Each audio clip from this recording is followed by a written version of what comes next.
All set, all set, all set. Hey, hello everyone, this is Ganesh and you are watching HD classes. दोस्तों आज के इस lecture में हम लोग क्या करने वाले हैं? आज के इस लेक्चर में हम लोग ऐसे 500 which is one of the most important ऐसे जो ठीक है उसको हम लोग कवर करेंगे। भैया ऐसे 500 स्टैंडर्ड्स ऑन ऑडिटिंग 500 क्या ये बहुत इंपॉर्टेंट होता है? हाँ, अगर मैं ध्यान से देखूं तो आपके एग्ज़ाम में इससे बहुत सारा सवाल आता है। और जनरली अगर मैं एग्ज़ाम को सेट असाइड करके आपसे बात करूं, एग्ज़ाम को थोड़ा सा सेट असाइड करके आपसे बात करूं तो ऐसे 500 इतना इम्पोर्टेंट है कि ये आपको समझाता है कि किस तरह से आपको एविडेंस, मतलब आपको एविडेंस का मतलब क्या होता है, जो कि एक मेन क्या बनता है, एक मेन डॉक्यूमेंट बनता है। ठीक है, evidence is what, it is becoming an your document जिसके बेसिस पे क्या करता है ऑडिटर अपना जो है रिपोर्ट जनरेट करता है, रिपोर्ट बनाता है। तो जरा समझो कि ऑडिटर जिस एविडेंस, जिस डॉक्यूमेंट के बेसिस पे अपना रिपोर्ट बनाता है, वो डॉक्यूमेंट के बारे में समझना हम लोग के लिए कितना इंपॉर्टेंट होगा। ठीक है, तो आप ये दिमाग में रख के इस ऐसे को पढ़ना कि यार देखो ये बहुत इंपॉर्टेंट है। ठीक है, this is a detailed revision. ठीक है, जिसमें मैं देखो इसको रिवीजन क्यों बोलता हूँ, क्योंकि हम लोग इसको ना प्रैक्टिकल क्लास की तरह नहीं कर सकते कि लाइक क्वेश्चन करवाएंगे, ठीक है, और अच्छे से लाइक क्या बोलते हैं कुछ डिटेल में बात करेंगे, कुछ ज़्यादा हम लोग ओपन अप नहीं हो सकते। रीज़न क्या है, हम लोग अभी यूट्यूब में है। ठीक है, थोड़ा प्रैक्टिकल क्लास में आते हैं ना, थोड़ा सा प्राइवेसी अपने को मिलता है ना, तो थोड़ा ओपन अप होके बात करते हैं। ठीक है, थोड़ा कुछ मतलब समझ रहे हो ना यार, बहुत कुछ अच्छा खासा बात करते हैं हम लोग। लेकिन ड्यू टू हम लोग अभी यूट्यूब में है तो ये वाला बात जो है ना थोड़ा सा हम लोग का रेस्ट्रिक्टेड हो जाता है। हम लोग वो बात नहीं कर पाएंगे जो हम लोग करना चाहते हैं। भैया क्या बात करना चाहते हो, तो हम लोग जब प्रैक्टिकल क्लास में कभी आओगे ना तुम लोग को पता चल जाएगा। दूसरी बात, अगर आप लोगों को हमारा क्लास लेना है फॉर द पर्पस ऑफ ठीक है Jan 26 या फिर उसके ऑनवर्ड्स के लिए, प्लीज़ आप ये जो नंबर है ना, आप इसमें हमें कांटेक्ट कर सकते हो और हमारा क्लास ले सकते हो। ठीक है भैया, आपका फीस कितना रहेगा? फीस आपका ठीक है 3000 रुपीज़, ठीक है, पर कोर्स का रहेगा आपका। ठीक है, 3000 रुपीज़ पर कोर्स का रहेगा। ठीक है, अनलिमिटेड व्यूज़ मिलेगा और आपको 100% आपको बुक्स वगैरह भी प्रोवाइड करवा दिया जाएगा, बुक्स भी दे दिया जाएगा, क्वेश्चन बैंक्स भी दे दिया जाएगा। ठीक है, डेली ठीक है डाउट सॉल्विंग्स होंगे, एंड आपका most important how to write answer in exam, इसका एक फुल फ्लेजेड जो है ना आपको करवाया जाएगा। इसका एक फुल फ्लेजेड आपको करवाया जाएगा कि यार एग्जाम में हम लोग क्वेश्चन को किस तरह से डील करेंगे, एग्जाम में जो क्वेश्चन आता है ना उसको हम लोग किस तरह से डील करेंगे। ठीक है, इसके बारे में आपको अच्छी तरह से समझाया जाएगा, क्योंकि अल्टीमेटली आपका ऑब्जेक्टिव क्या है कि एग्जाम में आप अच्छे से मार्क्स स्कोर करो। ठीक है, तो this is by humble request कि अगर आपको क्लास लेना है या अगर आपको हमारा ये जो कलर बुक है जिसको मैंने 150 पेजेस में पूरा आपका ऑडिट जो है समराइज करके दिया हुआ है, अगर आपको ये भी चाहिए, ठीक है, डोंट हेजिटेट, आप मेरे को व्हाट्सअप करो। ठीक है, इस नंबर पे आप मेरे को इस नंबर पे व्हाट्सअप करो एंड हमारा टीम जो है आपको विद इन, ठीक है, कुछ जो टाइम लगता है, सब्सटेंशियल टाइम लगता है, उसके अंदर आपको जो है प्रोवाइड करवा देगी कॉपी बुक्स, जो भी बुक्स है वो प्रोवाइड करवा देंगे। ठीक है, तो चलो मार्केटिंग की बातें बहुत हो गई, अब हम लोग शुरू करते हैं अपना लेक्चर। दोस्तों ऐसे 500 में अगर आप ध्यान से देखोगे तो आपको क्या दिखाई देगा? ऐसे 500 किस बारे में बात करता है? आपका ऑडिट एविडेंस के बारे में, आपका ऑडिट एविडेंस के बारे में। रुको ना यार, थोड़ा अच्छा वाला पेन लेते हैं। हाँ, आपका ऑडिट एविडेंस के बारे में। भैया ये आखिर ऑडिट एविडेंस होता क्या है? ऑडिट एविडेंस क्या होता है आप पहले ये समझो, पहले थोड़ा सा हम लोग लेमन लैंग्वेज में समझते हैं, फिर उसके बाद हम लोग हमारे बुक में जो लिखा हुआ है उसके लैंग्वेज में समझेंगे।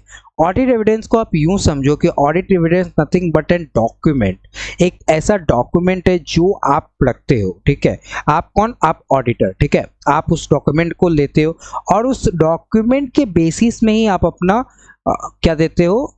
रिपोर्ट बनाते हो। कंक्लूजन बनाते हैं और कंक्लूजन जो है वो रिपोर्ट में चला जाता है। याद रखना, एज एन ऑडिटर याद रखना, सपोज मान लो कि आपका, मैं आपको थोड़ा समझा रहा हूं, ध्यान से समझो।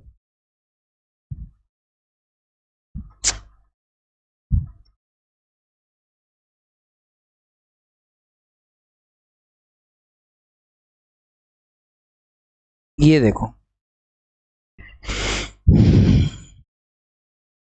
अगर आप ध्यान से देखोगे ना तो सपोज मैं हर बार क्या बोलता हूँ आपको, ये देखो, सबसे पहले आप क्या करते हो, एग्रीमेंट बनाते हो।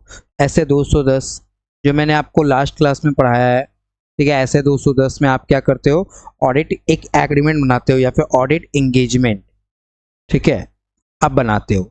ऑडिट इंगेजमेंट जैसे आपने कर लिया, उसके बाद आप क्या करोगे जानते हो, क्या करोगे बताओ मेरे को, प्लानिंग करोगे। प्लानिंग किस लिए करेंगे भैया हम लोग, ऐसे 300 में प्लानिंग करेंगे, कुछ प्रोसीजर करेंगे। क्यों? क्योंकि पहले तो हम लोग का टारगेट था कि ऑडिट करने के लिए हम लोग रेडी हो, और जैसे हम लोग रेडी हो जाते हैं तो सबसे पहले क्या करेंगे यार, प्लानिंग करेंगे। प्लानिंग के बाद हम लोग क्या करेंगे, उसको एग्जीक्यूट करेंगे। जब हम लोग प्लानिंग करेंगे ना, उसमें हम लोग को कुछ रिस्क पता चलेगा, कुछ रिस्क पता चलेगा। यार हमने प्लानिंग किया, ठीक है, इस एंटिटी में लग रहा है कि ये प्रॉब्लम है, इस एंटिटी में लग रहा है कि ये प्रॉब्लम, तो हमको क्या पता चल रहा है, रिस्क पता चल रहा है। क्या पता चल रहा है बताओ मेरे को, रिस्क, कुछ तो रिस्क है, कुछ तो प्रॉब्लम है इस एंटिटी में। उस प्रॉब्लम को दूर करने के लिए हम लोग कुछ प्रोसीजर अप्लाई करेंगे। क्या करेंगे, कुछ प्रोसीजर अप्लाई करेंगे। याद है, समझ में आया कि नहीं? सबसे पहले हम लोग क्या कर रहे हैं, हम लोग वार्तालाप कर रहे हैं किसके साथ, मैनेजमेंट के साथ, कि भैया हम आपके यहाँ पर ऑडिट करना चाहते हैं। हम लोग का जब बातचीत खत्म हो जाता है, उसके बाद हम लोग क्या करेंगे, कुछ प्लानिंग सप्लाई करें, मतलब कुछ प्लानिंग करेंगे। हम लोग उसको बोलते हैं ऑडिट प्लानिंग। चैप्टर आपका है, ठीक है, चैप्टर आपका 2 है, वो हम लोग पढ़ाएंगे। 2 कौन सा चैप्टर भैया, आपके आईसीआई मॉड्यूल के हिसाब से चैप्टर 2 है, ठीक है। उसके बाद हम लोग रिस्क देखते हैं, क्योंकि जब हम लोग प्लानिंग करते हैं ना, हम लोग को पता चल जाता है कि नहीं यार, इस एंटिटी में इतना रिस्क तो होगा, ये पर्टिकुलर रिस्क तो होगा यार। रिस्क का मतलब क्या है, सपोज इसका इंटरनल कंट्रोल्स थोड़ा सा खराब हो सकता है, सपोज इसका कुछ लाइक क्या बोलते हैं, इंटरनल कंट्रोल्स खराब हो सकता है, फाइनेंशियल स्टेटमेंट का परचेज स्टेटमेंट इसका ठीक नहीं होगा, सेल्स स्टेटमेंट से एग्जाम्पल ठीक नहीं होगा, खर्चा इन लोग का थोड़ा सा गड़बड़ा सकता है, इनकम का सोर्स ये लोग ठीक से बता नहीं रहा है अपने को, ठीक है। ये सारा रिस्क जो है यहाँ पर जनरेट हो सकता है, ये सारा रिस्क जो है वो यहाँ पर हो सकता है। उस रिस्क के लिए हम लोग क्या करते हैं, कुछ प्रोसीजर अप्लाई करते हैं। क्या करते हैं, कुछ प्रोसीजर अप्लाई करते हैं। जैसे हमारा रिस्क हो गया, प्रोसीजर अप्लाई हो गया हमारा, उसके बाद हमको क्या मिलता है जानते हो, इतना सब कुछ हम लोग क्यों कर रहे हैं, फालतू में थोड़ी ना कर रहे हैं, हम लोग ऑडिट एविडेंस लेने के लिए कर रहे हैं। क्यों? क्यों भैया, ये हम लोग ऑडिट एविडेंस क्यों लेते हैं, हमको ये बताओ। हमको एक बात बताओ, तुम एक कंपनी में जाते हो, ठीक है, दिन में 1000 एंट्री होता है, ठीक है, 365 दिन में कितना एंट्री हो गया होगा समझ लो, ठीक है। एक छोटा कंपनी की बात बता रहा हूँ मैं। अगर मान लो तुम बड़ा कंपनी जाते हो तो दिन में 1 लाख से 10 लाख का एंट्री हो जाता होगा उन लोग का, ठीक है। तो 365 दिन में कितना एंट्रीज होता होगा, जरा समझो, कितना बड़ा ऑर्गेनाइजेशन होगा। तो तुमको क्या लगता है, तुम इतने बड़े ऑर्गेनाइजेशन का ऐसे देख के तुम बोल दोगे हाँ, तुम दिमाग में लगाओगे क्या 500 नहीं 600, ऐसे थोड़ी ना होता है यार, ऐसे थोड़ी ना होता है। आप दिमाग ऐसे थोड़ी लगाओगे, आप उसका एस्टिमेट नहीं निकाल पाओगे कि किस तरह से, मतलब कंपनी में सब कुछ सही चल रहा है कि गलत चल रहा है। हम लोग को मॉडिफाइड ओपिनियन देना चाहिए कि अनमॉडिफाइड ओपिनियन देना चाहिए, सही ओपिनियन देना चाहिए कि गलत ओपिनियन देना चाहिए, आप ये चीज ऐसे ही नहीं बता सकते। और अगर मान लो आज को आपने बता दिया, कल को क्या होगा, बड़ा सिंपल सा बात है। कल को अगर मान लो आपने आज बोला कि नहीं यार, मेरे हिसाब से तो सब कुछ सही है, मेरे हिसाब से सब कुछ सही है, कल को मान लो कुछ गलत निकला, आप भगवान तो हो नहीं, auditor is not a God, ठीक है। आप इसीलिए कौन सा, जो आप अश्योरेंस देते हो ना, तो आप कौन सा अश्योरेंस देते हो, रीजनेबल अश्योरेंस देते हो ना। याद रखना, आप जो अश्योरेंस देते हो, आप रीजनेबल अश्योरेंस देते हो, आप कभी भी एब्सोल्यूट अश्योरेंस नहीं देते। भले ही आपको जितना भी सही लग रहा है वो कंपनी, आप कभी नहीं बोलते हो कि अरे तेरा भाई है ना बैठा हुआ, तू जा, तू जो करना है कर, ऐसा थोड़ी ना होता है यार। आप हमेशा रीजनेबल एश्योरेंस देते हो। तो मेरे को एक बात बड़ा सोच समझ के बताना, जब तुम रीजनेबल एश्योरेंस दे रहे हो, जब तुमको डाउट है कि माइट भी पॉसिबल कि इस कंपनी में कुछ हो सकता है, हमारा भी एक लिमिट है चेक करने का, और हमने जितना चेक किया उसके हिसाब से यहाँ पर कुछ नहीं है, तो अगला आदमी आपसे पूछेगा आपने चेक क्या किया है, आपने चेकिंग क्या किया है, आप जो ये लिमिट लिमिट बोल रहे हो आपने चेकिंग क्या किया है, तो आपके पास एक डॉक्यूमेंट होना चाहिए, यानी कि एक डॉक्यूमेंट होना चाहिए। आप बताओगे कि नहीं देखो ये सारा डॉक्यूमेंट हमने चेक किया है, और ये सारा डॉक्यूमेंट जो है मस्ट बी रिप्रेजेंटेटिव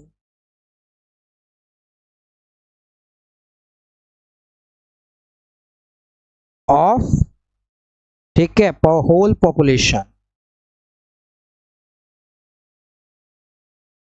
बोलने का मतलब क्या, पॉपुलेशन मतलब भैया वो जनसंख्या वाला क्या, नहीं हम लोग पूरा फाइनेंशियल स्टेटमेंट में जितने भी आपके एंट्रीज है, जितने भी आपके लाइक क्या बोलते हैं उसको डॉक्यूमेंट्स है, वो सारा जिसका आप चेकिंग कर रहे हो, मतलब जितना भी अवेलेबल है पूरे ऑर्गेनाइजेशन में, ठीक है, चाहे वो जनरल एंट्रीज हो गए, ट्रायल बैलेंस हो गए, आपका कुछ बिल्स हो गया, वो सारा चीज उन सभी को पॉपुलेशन बोलते हैं, ठीक है। ये सारा मैं बताऊंगा जब 530 पढ़ाऊंगा ना, तब बताऊंगा, ये सब आप 530 में पढ़ोगे, ठीक है, ये सारा आप 530 में पढ़ोगे। जरा समझो, आपसे पूछा जा रहा है कि यार तुमने चेक क्या किया है, तो तुम क्या बोलोगे कि ये सारा डॉक्यूमेंट्स है, तो यही सारा डॉक्यूमेंट्स तो हमने चेक किया है, हाँ कि ना, बताओ मेरे को।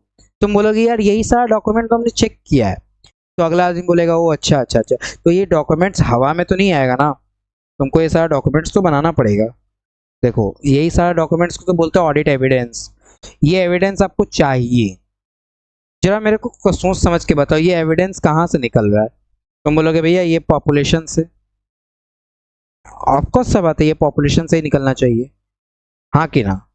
अच्छा ये एविडेंस क्या, मेरे को एक बात बताओ, ये जो एविडेंस है, एविडेंस, ठीक है, सबूत, क्या ये आपके एंटिटी के अंदर ही हो सकता है क्या, सबूत का मतलब क्या है, मैं ये एविडेंस ले रहा हूँ कि जरा समझो, ये जो डॉक्यूमेंट मैं बना क्यों रहा हूँ, एक्चुअली में मेरे को एक चीज पता करना है कि उसने लिखा 10 लाख रुपए का, से एग्जांपल 10 लाख रुपए का क्या है मेरे पास, बिल्डिंग है, ठीक है, उसके बैलेंस शीट में ये चीज दिखाई दे रहा है, तो ये बिल्डिंग सही में 10 लाख रुपए का है कि नहीं, पहली बात, और दूसरी बात ये बिल्डिंग सही में कंपनी के नाम पे है कि नहीं, दूसरी बात, ठीक है, और तीसरी बात ये बिल्डिंग सही में एग्जिस्ट करता है कि नहीं, ठीक है। ऐसा बहुत सारा केस हो सकता है, ये सारा चीज जो है ऑडिटर चेक करेगा, क्यों करता है चेक, अरे भाई कल को कंपनी अगर लेके भाग रही है पैसा, तो अगर बिल्डिंग रहेगा तो बिल्डिंग कंधा में उठा के थोड़ी ना लेके भाग जाएगा, तो कम से कम बिल्डिंग का को बेच के कम से कम हम लोग क्या कर सकते हैं,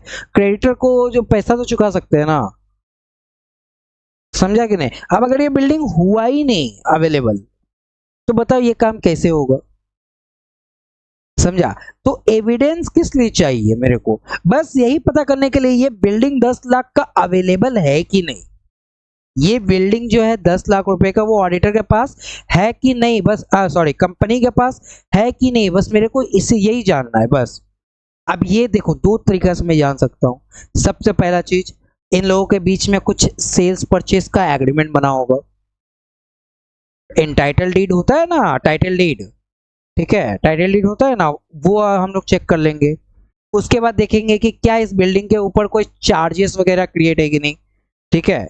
सबसे पहले क्या देखेंगे, ओनरशिप देख लेंगे इस बिल्डिंग का, देखो यहाँ पर लिख रहा हूँ मैं, ठीक है, इधर देखो, सबसे पहले क्या देखेंगे, ओनरशिप चेक कर लेंगे, ठीक है। ओनरशिप के लिए हम लोग क्या चेक कर सकते हैं, टाइटल डीड चेक कर सकते हैं। इसके बाद क्या चेक कर सकते हैं, उसमें कोई चार्जेस क्रिएट है कि नहीं, कोई चार्जेस वगैरह क्रिएटेड है कि नहीं, मतलब कोई बैंक द्वारा, कौन सा बैंक से फाइनेंस किया गया है, ठीक है। उसके बाद हम लोग उसमें जो अमाउंट जो कैपिटलाइज किया है ना, अमाउंट जो कैपिटलाइज किया है वो से चेक कर सकते हैं, देखो ना, ये तीन चीज हम लोग चेक कर रहे हैं, जो अमाउंट कैपिटलाइज है वो सही से कैपिटलाइज है कि नहीं, ये सब चीज चेक कर रहे हैं, समझ रहे हो। उसके बाद हम लोग देखेंगे कि क्या उसका एग्जिस्टेंस है कि नहीं,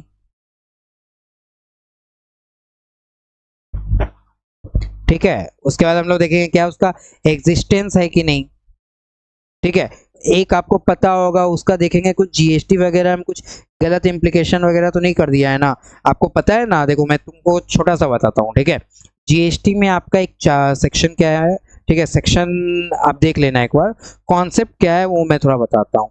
अगर सपोज मान लो आपने 100 रुपए का क्या किया है, बिल्डिंग खरीदा है, उसमें आपने क्या किया है, से एग्जाम्पल इनकम टैक्स में आपने क्या किया है, 18 रुपए का उसमें क्या, कैसे एग्जाम्पल डेप्रिसिएशन क्लेम कर लिया है।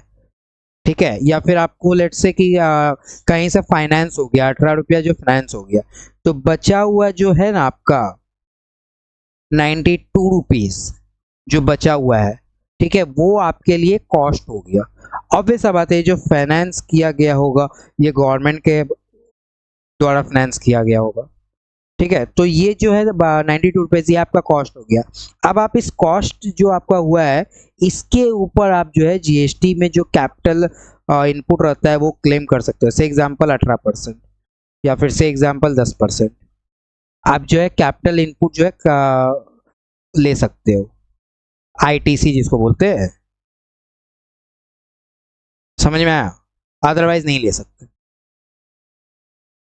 ठीक है, आप बोलोगे कि नहीं भैया मैं ये 100 रुपए के ऊपर लूंगा, तो आप देखो कंडीशन क्या है, गवर्नमेंट ने फाइनेंस किया है, तो ठीक है, तो तुम्हारा कॉस्ट कितना बनता है 92 रुपीज, तुमको 18 रुपया का, तुमको 100 रुपया का नहीं मिलेगा।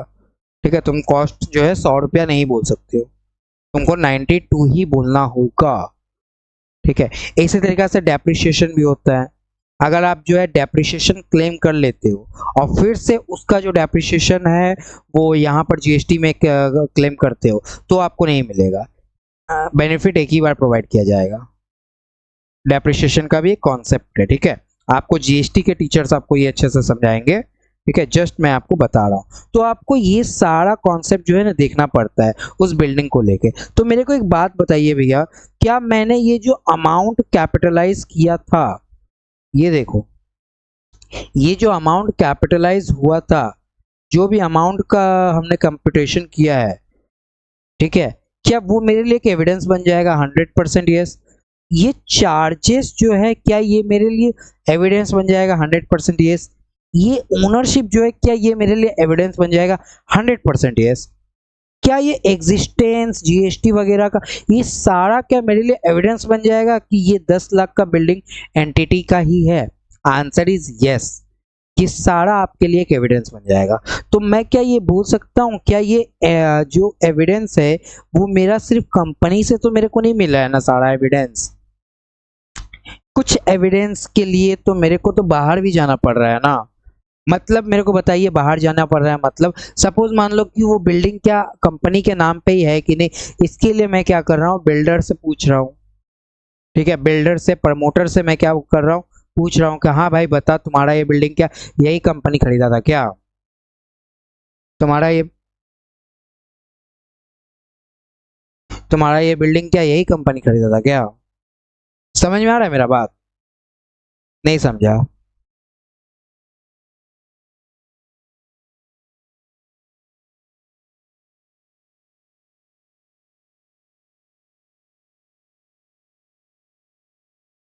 समझ में आया? एक मिनट रुकना।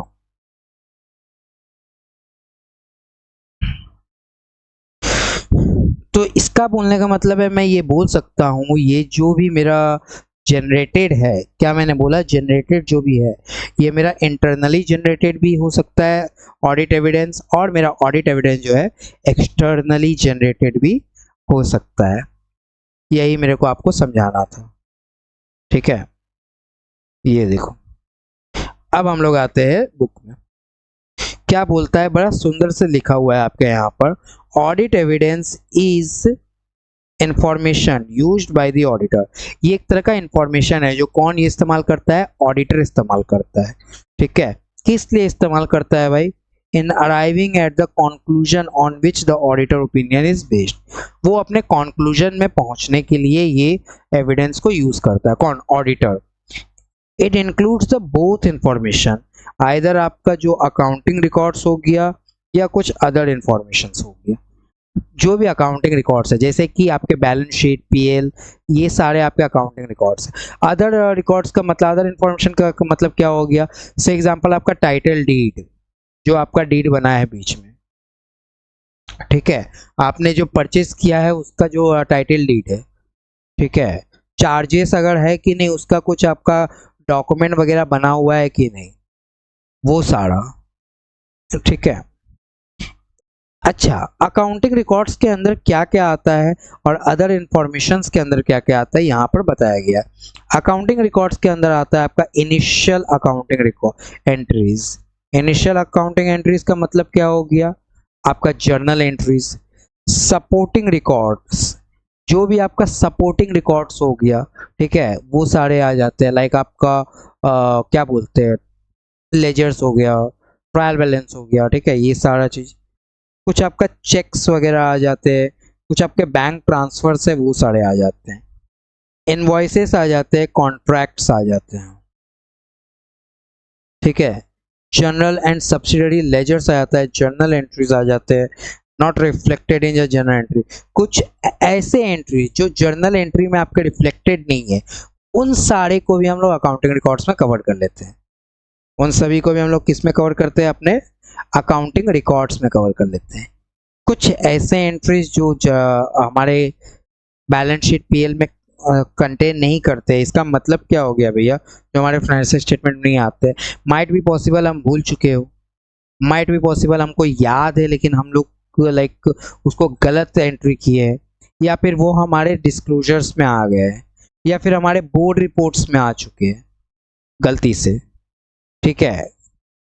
हो सकता है ना बोर्ड रिपोर्ट में कुछ हम लोगों ने डाल दिया है, तो board report is not the part of financial statement, ठीक है।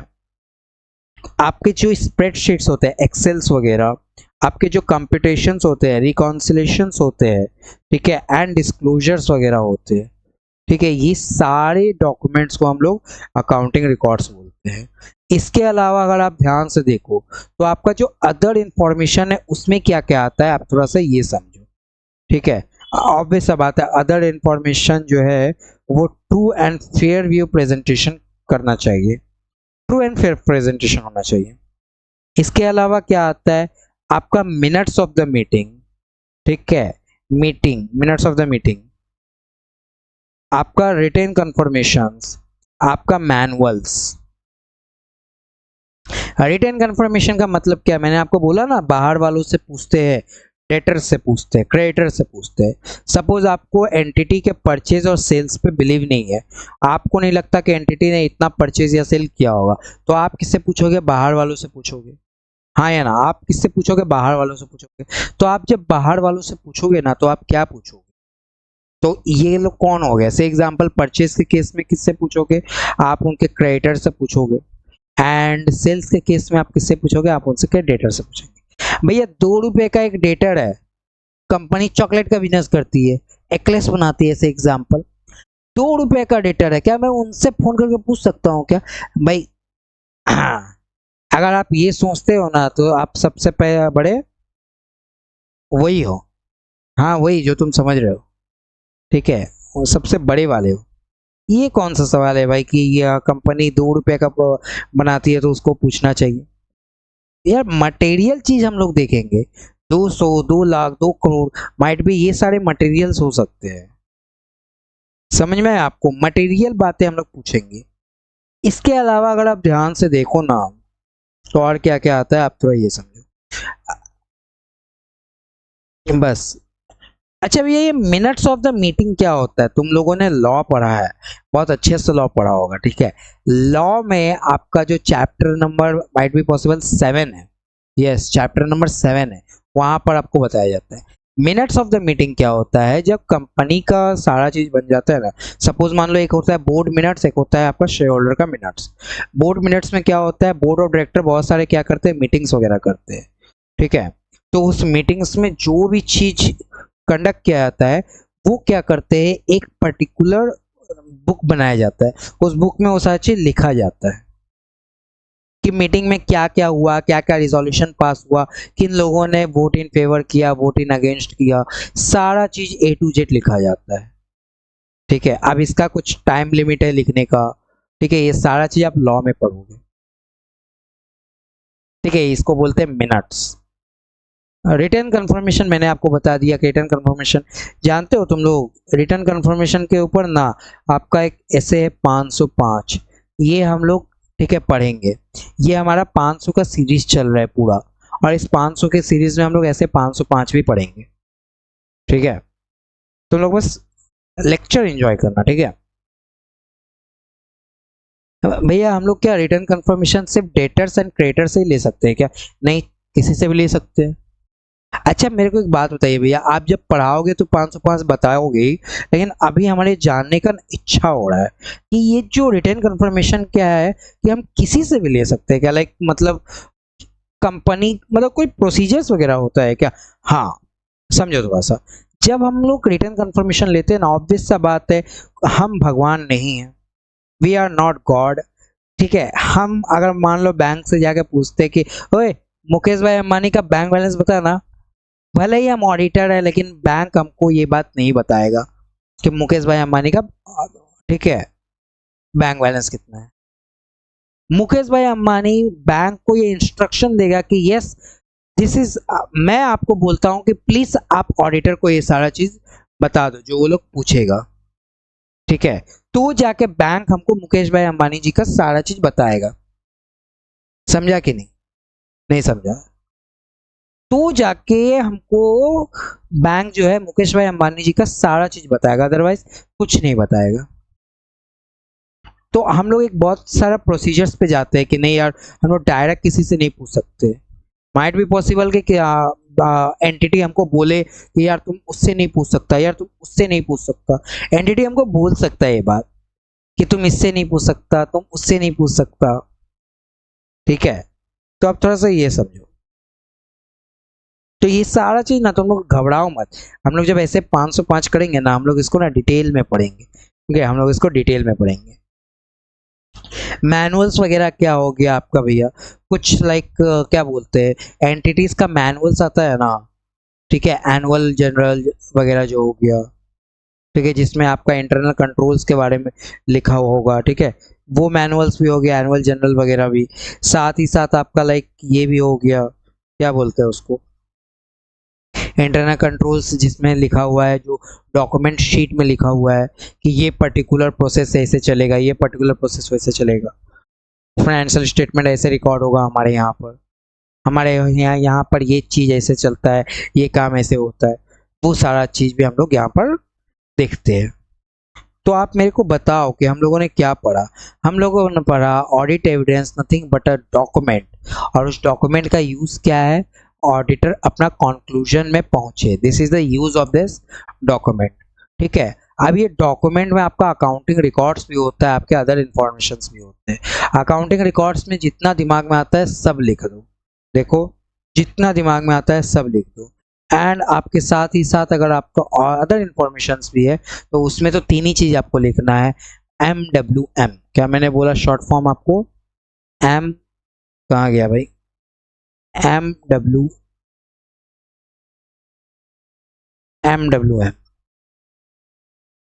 This is the short form. समझ में आया कि नहीं?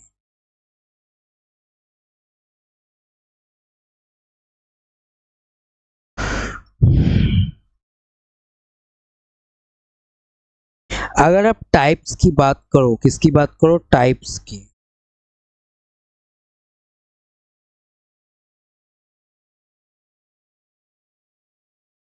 अगर आप टाइप्स की बात करो तो this is the type of what, this all are the type of what, आपका ऑडिट एविडेंस। ऑडिट एविडेंस जो है it might be your oral, ये आपका ओरल भी हो सकता है, ये आपका विजुअल भी हो सकता है, ये ओरल भी हो सकता है, डॉक्यूमेंट्री भी हो सकता है। ये तीनों चीज जो मैंने बताया ना, ये तीनों चीज, ये तीनों चीज आपका क्या है, नेचर वाइज है। एंड साथ ही साथ आपका इंटरनल भी हो सकता है, एक्सटर्नल भी हो सकता है। ये तीनों, ये दोनों चीज क्या है, आपका सोर्स वाइज है, कौन से सोर्स से हमारा ऑडिट एविडेंस आएगा। इसके अलावा अगर आप ध्यान से देखोगे इसके अलावा अगर आप ध्यान से देखोगे तो एग्जाम्पल्स यहाँ पर दिया गया है। सपोज अगर मैं विजुअल वाइज बोलता हूँ, अगर मान लो ऑडिट एविडेंस जो है देख के पता चलता है, वो होता है ना अखियों से गोली मारे, दिस इज आर, हमारे अखियों से गोली मारते हैं हम लोग, ठीक है। हम लोग देखते हैं, क्या देखते हैं भाई, हम लोग ऑब्जर्व करते हैं। ऑब्जर्व क्या करेंगे भैया, आप मेरे को बताओ तो जरा, ऑडिट एविडेंस में ये ऑब्जर्वेशन क्या हो सकता है, मैं तुमको बताता हूँ, ध्यान समझो। वी आर ऑडिटर, हम लोग को बस ये चीज चेक करना रहता है कि प्रोसेस सही से चल रहा है कि नहीं। अगर प्रोसेस में कुछ गड़बड़ होता है ना, तो ही जाके हमारा जो मिस स्टेटमेंट, जो मतलब मिसमैच जो है आता है। अगर प्रोसेस सही है तो सब कुछ सही है, ठीक है।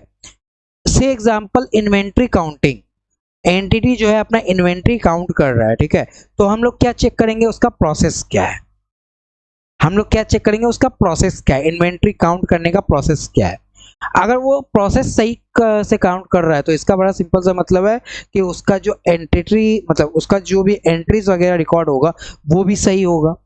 अगर प्रोसेस में कुछ गड़बड़ है तो उसका जो एंट्रीज वगैरह रिकॉर्ड होगा वो भी गलत होगा, हाँ कि ना। तो हम लोग इसको क्या कर सकते हैं, ऑब्जर्व कर सकते हैं। देखो, physical verification of inventory conducted,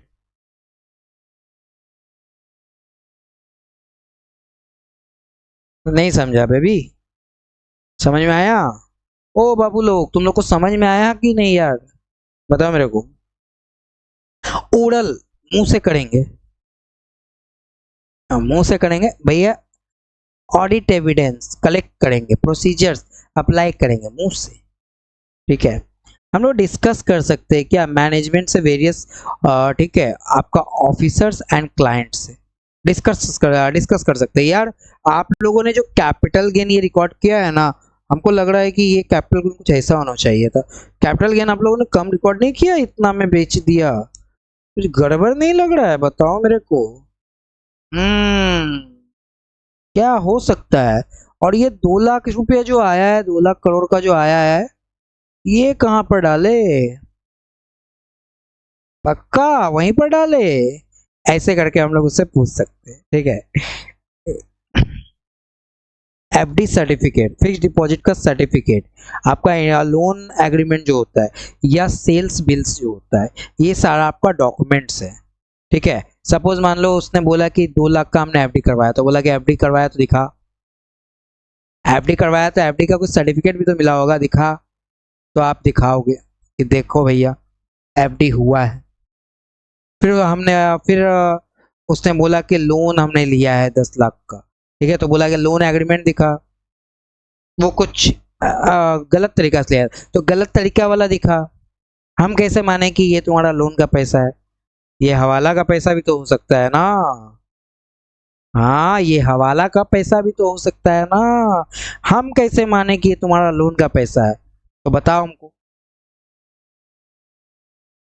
4 lakh का ना हमारा ना सेल्स हुआ है, बिल दिखा, जीएसटी वगैरह ठीक से काटा है कि नहीं दिखा, रिटर्न वगैरह ठीक से लगाया है कि नहीं दिखा, सेल्स जो हुआ है सही में सेल्स हुआ है कि तुम खाली अमाउंट बढ़ा के दिखा रहा है हमको, ताकि हमारा प्रॉफिट लाइक इन्फ्लेट हो जाए और हमको फायदा हो।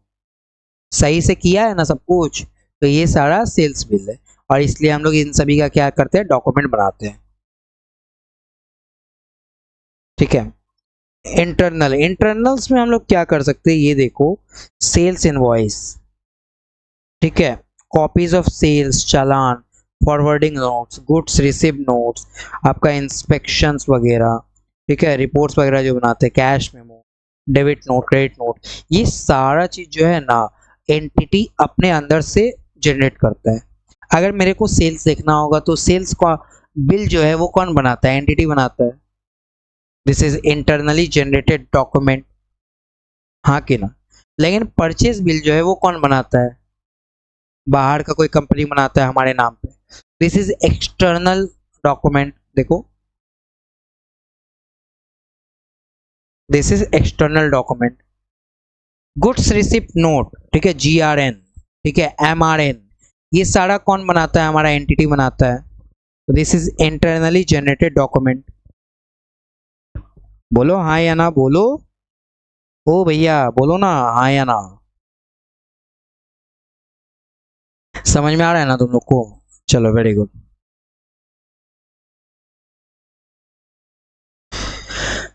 अब हम लोग इस चैप्टर के सबसे इंपॉर्टेंट सेशन में आने वाले हैं। What is audit. हम लोगों ने ऑडिट एविडेंस क्या होता है ये समझ लिया। अब हमारा ऑडिट एविडेंस जो है ना वो दो वर्ड पे टिका हुआ है। दो वर्ड्स पे टिका हुआ है। भैया क्या बात कर रहे हो? हाँ, एक है आपका सफिशिएंट, एक है आपका सफिशिएंट एंड दूसरा है आपका एप्रोप्रिएट। बोलने का बड़ा सिंपल सा मतलब है, आपका ऑडिट जो है, ऑडिट एविडेंस जो आप कलेक्ट करते हो, it must be sufficient and आपका अप्रोप्रिएट होना चाहिए। ये आपका क्या होना चाहिए? सफिशिएंट होना चाहिए, अप्रोप्रिएट होना चाहिए। अब से मैं इसको ये नहीं बोलूंगा, अब से मैं इसको बोलूंगा बड़ा शॉर्ट में, जानते हो क्या? साई।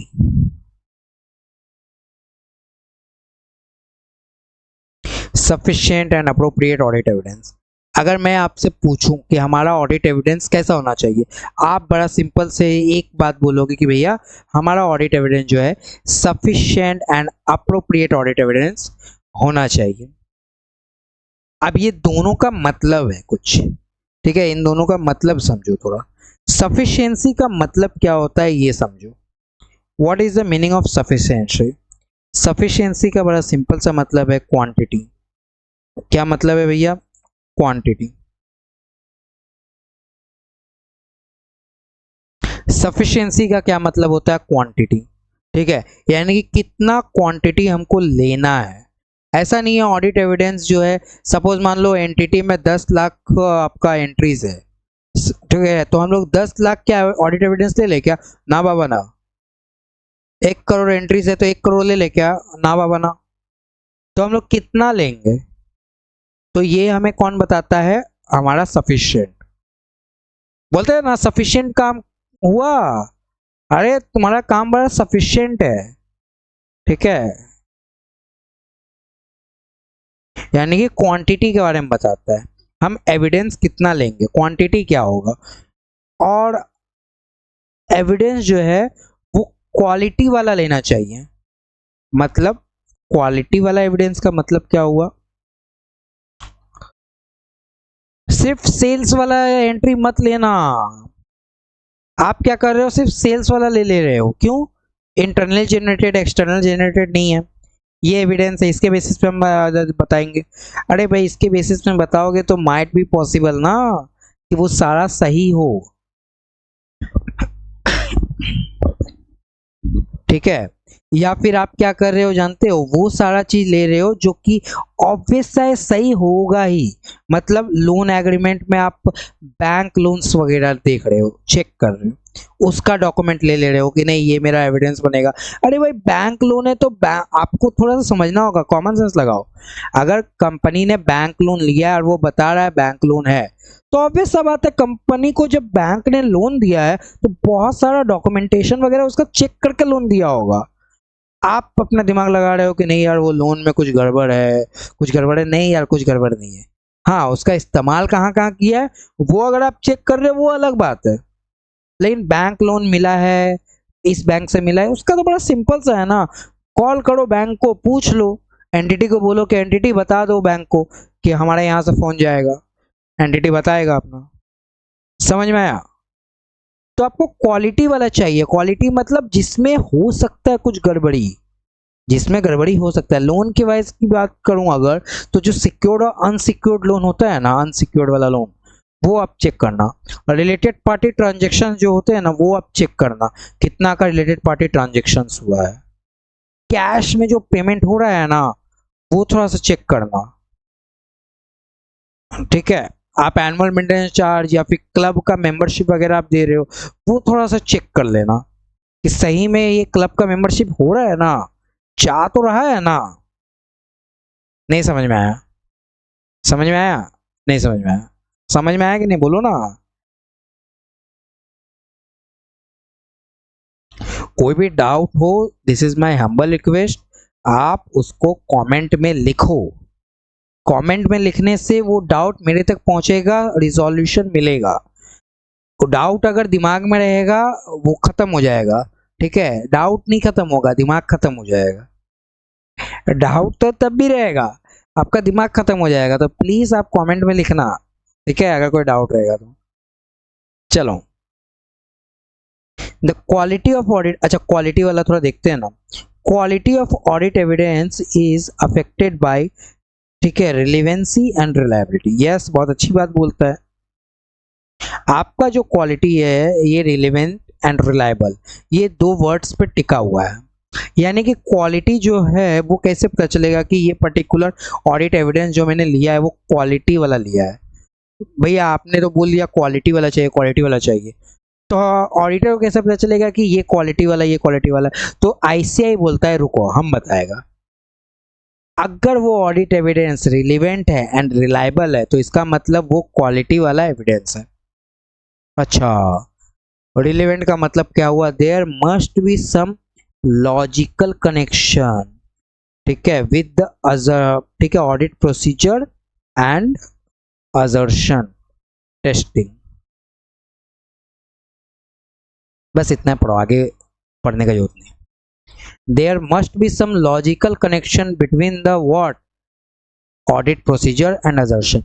मैं ऑडिट प्रोसीजर, सपोज मान लो आप देखो ऑडिट प्रोसीजर का जो टॉपिक आएगा ना उसमें मैं आपको ऑडिट प्रोसीजर समझाऊंगा। से एग्जांपल मैं आपको ऑडिट प्रोसीजर लगा रहा हूँ, इंस्पेक्शन कर रहा हूँ, ठीक है, या फिर इंक्वायरी कर रहा हूँ। इंक्वायरी कर रहा हूँ तो उल्टा पुल्टा चीज पूछ रहा हूँ, आपकी बीबी कैसी है, भाभी जी ने खाना खाया, बच्चे तो सही सलामत है ना, मैं ये सब आपसे पूछ रहा हूँ। भाई फालतू वाला बात है यार। तो इंक्वायरी कर रहा है, इंक्वायरी मेरा कर रहा है कि बच्चे का कर रहा है, मेरे परिवार का कर रहा है? थोड़ा यहाँ पर कर ले, ऐसा थोड़ी ना होता है, ठीक है। तो आप ऑडिट प्रोसीजर्स जो भी आपका है ना, जो भी आप ऑडिट प्रोसीजर्स अप्लाई कर रहे हो और जो भी आपका असर्शंस है, असर्शंस का मतलब मैनेजमेंट ने जो जो चीज बताया है, ठीक है, असर्शन का मतलब क्या, मैनेजमेंट ने जो जो चीज बताया है। से एग्जांपल, एक एग्जांपल लेता हूँ, ठीक है। मैनेजमेंट ने बताया हमारा बिल्डिंग 10 लाख रुपए का है, 10 लाख का बिल्डिंग है। अब मैं इस 10 लाख के बिल्डिंग है कि नहीं उसके लिए मैं क्या करूंगा, कुछ ऑडिट प्रोसीजर्स करूंगा ये पता करने के लिए 10 लाख का है कि नहीं। तो 10 लाख जो ये बता रहे हैं ना मैनेजमेंट, 10 लाख का बिल्डिंग, 10 लाख का बिल्डिंग, 10 लाख का बिल्डिंग, इसको क्या बोलते हैं? असर्शन। इसको क्या बोलते हैं? असर्शन। मैनेजमेंट जो बोल रहा है 10 लाख, 10 लाख, 10 लाख, 10 लाख, ये 10 लाख क्या असर्शन है?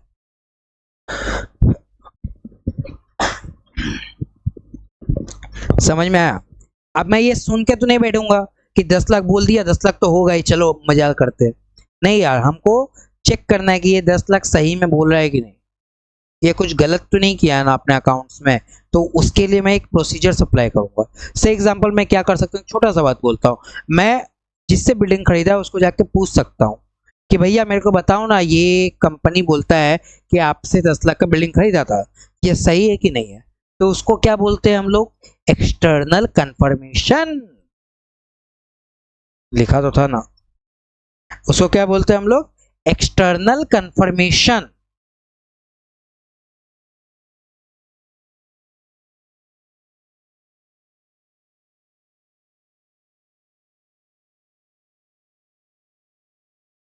एक्सटर्नल कंफर्मेशन इसको हम लोग बोलते हैं। अब मेरे को ये बताओ, ये जो एक्सटर्नल कंफर्मेशन मैं लूंगा ना वो मैं किससे लूंगा जरा बताओ? माइट भी पॉसिबल ना, उससे पूछूंगा। अब प्रमोटर का फोन करके ये तो नहीं बोलूंगा ना, अरे प्रमोटर बहुत पैसा छाप रहे हो, क्या हाल चाल, ये सब नहीं पूछूंगा।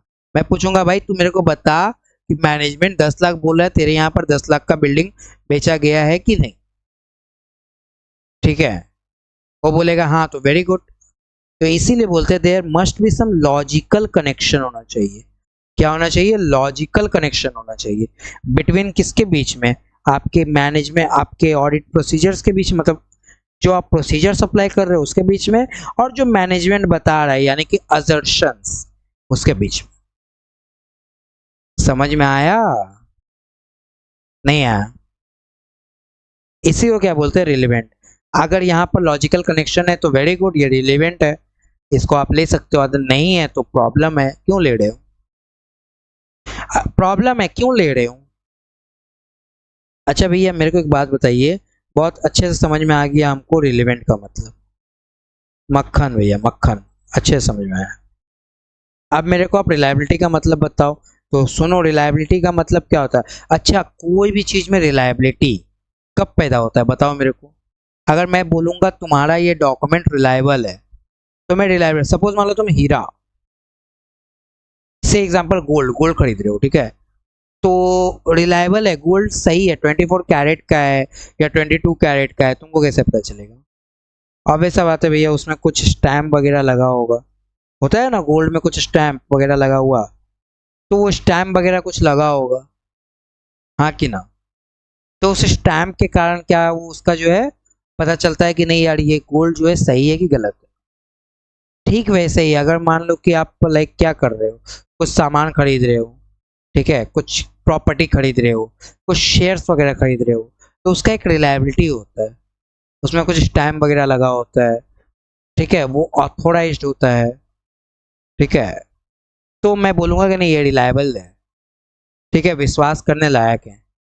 तो इसी तरीके से आप जब ऑडिट एविडेंस लोगे ना, वो भी रिलायबल होना चाहिए, वो भी रिलायबल होना चाहिए। क्यों जानते हो? मैं बताता हूँ क्यों ऐसा बोला जा रहा है बार बार। क्योंकि ऑडिट एविडेंस जो है ना, वो उसका रिलायबिलिटी जो है ना, उसके सोर्स में एंड उसके नेचर में इम्पैक्ट करता है, सोर्स एंड नेचर में इम्पैक्ट करता है। यानी कि ऑडिट एविडेंस जो आप ले रहे हो किससे पूछ रहे हो, और ये कैसा ऑडिट एविडेंस है, ये इम्पैक्ट करता है। सोर्स का मतलब क्या हो रहा है भैया, आप ऑडिट एविडेंस जो ले रहे हो क्या वो एक्सटर्नल है, क्या वो इंटरनल है, क्या वो एक्सटर्नल है, क्या वो इंटरनल है? जाहिर सा बात है, अपना दूध को कोई खट्टा नहीं बोलता है, दूध नहीं दही, अपना दही को कोई खट्टा नहीं बोलता है, सब बोलता है मीठा मीठा दही है, भले ही वो जितना भी खट्टा क्यों ना हो, ठीक है, सब लोग बोलते हैं अच्छा है। तो इसीलिए आप एक्सटर्नल से मत लो, आप इंटरनल में मतलब आप इंटरनल से मत लो, आप एक्सटर्नल से लो, ठीक है। कंपनी आपको बार बार बोलेगा रुक जाओ मैं तुमको दिखाता हूँ हमारा डीड, हमने ये बिल्डिंग सही में खरीदा है, हम सही ने खरीदा है। मैनेजमेंट आपको बोलेगी रुको गणेश रुको रुको, हम दिखाते हैं तुमको, तुम चलो थोड़ा सा कोने में, हम तुमको दिखाते हैं थोड़ा सा क्या डीड है। आप बोलोगे नहीं मत कर मैनेजमेंट मत कर, हम पूछ लेगा, हम पूछ लेगा। वो फिर बोलेगी नहीं नहीं हम बताएगा तुमको, हम बताएगा तुमको, तुम बोलेगा मत कर मैनेजमेंट, हम पूछ लेगा, हमको जाने दो हम पूछेगा, हमको जाने दो हम पूछेगा। मैनेजमेंट आपको बुलाएगी लेकिन तुम बोलेगा बुलाती है मगर जाने का नहीं, तुम ऐसे बोलेगा, ठीक है। अब समझो, इसीलिए रिलायबल क्या होता है, एक्सटर्नल, बाहर से जब आप पूछते हो ना वो रिलायबल होता है थोड़ा, ठीक है, माना जाता है रिलायबल है। अब भैया उसमें भी तो कुछ गड़बड़ हो सकता है ना, वैसे गड़बड़ तो सब चीज में हो सकता है, गड़बड़ तो हर चीज में हो सकता है, ठीक है, बट जनरली नहीं होता है, ठीक है। नेचर ये कौन सा है, नेचर क्या है? नेचर का मतलब क्या है भैया, आपने ओरल लिया है, रिटेन लिया है, ठीक है, जो है वो क्या है, फेसीमाइल है, क्या फेसीमाइल है, क्या वो डुप्लीकेट्स है, क्या वो ओरिजिनल है, क्या वो आपका लाइक क्या बोलते हैं फोन मतलब क्या बोलते हैं उसको, फोटो से है मतलब क्या बोलते हैं उसको, उसको बोलते हैं ना फोटो लेना, लाइक फोटो यानी कि पीडीएफ वगैरह में है क्या, ठीक है। वो किस तरीके से किस तरीका का है वो आपको पता करना पड़ेगा। देखो इतना सारा लिखा है भैया, इसमें सबसे अच्छा क्या होता है, ऑब्वियस सा बात है रिटर्न, ओरल का कोई वैल्यू नहीं है, ठीक है, ओरल का कोई वैल्यू नहीं है। भैया आप तो सीरियस हो रहे हो। नहीं भाई, ओरल का कोई वैल्यू नहीं है, रिटर्न का ही वैल्यू। और डुप्लीकेट नहीं होना चाहिए, ऑब्वियस सा बात है, ओरिजिनल होना चाहिए आपका। तो भैया ओरिजिनल का डेट वो अपने पास रख लेगा कि नहीं? आप ओरिजिनल उसको दिखा दो, ऑडिटर ये कंफर्म कर लेगा कि नहीं ये डेट तुम्हारा ही है, फिर जाके वो अपना कुछ भी करे ना, उसके बाद जाके तुम कुछ भी करो, डजेंट मैटर। समझ में आया कि नहीं? इसके बाद क्या बोला, पीडीएफ। ऑब्वियस सा बात है, पीडीएफ में आजकल एडिटिंग आ गया है। एडोबी जानते हो ना, एडोबी? एडोबी क्या करता है? ढिंचैक ढिंचैक ढिन ढिन ढून, ठीक है, पीडीएफ पूरा एडिट कर देता है एडोबी। तो ऐसा भी नहीं होना चाहिए, ऐसा भी आपके यहाँ पर नहीं होना चाहिए, ठीक है। हालांकि हमारा जो सोर्स एंड नेचर है ना, वो हम लोगों ने यहाँ पर अच्छे से कवर किया है। सोर्स ऑफ ऑडिट एविडेंस क्या बोलता है, यहाँ पर देखो, source of audit evidence, some audit evidence is obtain by the by performing audit procedure. Yes, आप ऑडिट प्रोसीजर परफॉर्म करते हैं, उसके बेसिस पे क्या करता है, आपको ऑडिट एविडेंस मिलता है। To test the accounting records, yes, accounting records आप चेक करते हो। एग्जाम्पल्स, ठीक है, through analysis and review, reporting procedures, ठीक है, followed in the financial reporting process, या फिर आपका रिकॉन्सिलेशन के टाइम में आपको कुछ मिल गया है। Through the performance of such audit procedures the auditor may determine that the accounting records are internally consistent and agree the financial statement. More assurance is ordinarily what obtained from the consistent audit evidence obtained from the different source of different nature than the audit evidence might be individual, ठीक है। Third party से अगर आप करते हो तो वो ज्यादा रिलायबल होता है। ये सारा चीज आपके बुक में दिया हुआ है, आप उसको एक बार प्लीज पढ़ना। बुक आपको कहाँ मिलेगा, आपको डिस्क्रिप्शन में देखना, आप आपको टेलीग्राम का लिंक मिल जाएगा, वहीं पर आपका बुक रहेगा।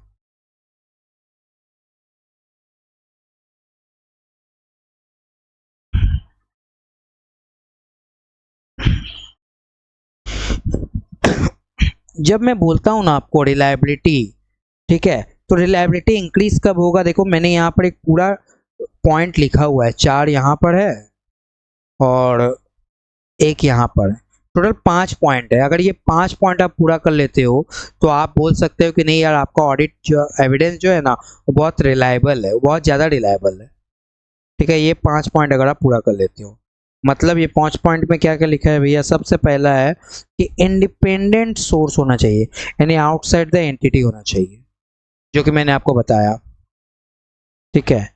इंटरनली जनरेटेड जो है, ठीक है, increase when the related controls including over the preparation and imposed by the entity and effective, ठीक है। आप एंटिटी ने किस तरह से इफेक्टिव वे में इस पर्टिकुलर वर्क को परफॉर्म किया है। अगर मान लो आप इंटरनली जनरेटेड भी लेते हो, जनरली बोला गया है कि इंटरनली जनरेटेड जो होता है वो ज़्यादा ऑडिट एविडेंस प्रोवाइड नहीं करता, अच्छा, लेकिन फिर भी अगर आप लेते हो इंटरनली जनरेटेड तो आप देखो कि कंट्रोल्स कैसा है उनका, उसका कंट्रोल्स कैसा है। सपोज मान लो, एग्जांपल मैं देता हूं, अगर मान लो कि सेल्स डॉक्यूमेंट आप चेक करते हो, जो कि सेल्स जो इनवॉइस होता है वो इंटरनली जनरेटेड है, हाँ कि ना? अगर मान लो सेल्स आप चेक करते हो ना, तो आप पहले ये चेक करो क्या ये सेल्स जो है जितना भी हो रहा है, सपोज 1 करोड़ का सेल हो रहा है, 2 करोड़ का सेल हो रहा है, क्या ये ऑथोराइज्ड है कि नहीं, और जिसको हो रहा है सेल वो बंदा कैसा है, अच्छा है मतलब बंदी भी, मतलब कैसी है, मतलब कैसा है भाई, general to be gender to be neutral, okay, अच्छा है खराब है कैसा है, आप ये से चेक करो। समझ में आया मेरा बात? इसके बाद आप देखोगे ऑडिट एविडेंस जो ऑब्टेन किया गया डायरेक्ट बाय द ऑडिटर है कि नहीं। ये डायरेक्ट बाय द ऑडिटर का मतलब क्या है? ओ राम जी, तुम सेल्स करते हो ना, एक्स वाई जी को, एक्स वाई जी में हम ऑडिट कर रहे हैं, ठीक है, एक्स वाई जी लिमिटेड को हाँ भैया बोलो क्या करना है। राम जी, आप हमको एक बात बताइए, आपने उसको 2 करोड़ का माल सेल किया है? बोलता है हाँ काहे। सही में 2 करोड़ का किया है ना? डॉक्यूमेंट वगैरह है ना आपका सेल्स का? हाँ है तो ठीक है, भिजवा दीजिए। ये बात हो गया हमारे और राम जी के बीच में। अब राम जी क्या करता है, हम जैसे गए ना, वो डॉक्यूमेंट 2 करोड़ का भिजवाया है, लेकिन राम जी अपने बुक में जाके थोड़ा चेक किया है, उसको दिखा कि नहीं यार 2 करोड़ का तो नहीं सेल किया था, 1.5 करोड़ का सेल किया है। उसने कितना का सेल किया? 1.5 करोड़ का। अब कंपनी हमारा चालू, कंपनी ने क्या किया, 1.5 को 2 बना दिया। ठीक है, कंपनी में आया, ऑब्वियस सा बात है जो लेटर आया वो कंपनी में आया होगा। ठीक है, कंपनी के रजिस्टर्ड ऑफिस में उसने 1.5 की जगह 2 कर दिया। और जब कंपनी मेरे को वो लेटर देती है ना, उसमें मेरे को 2 दिखता है। लेकिन एक्चुअली में तो 1.5 करोड़ का था ना सेल्स। तो ये गड़बड़ है।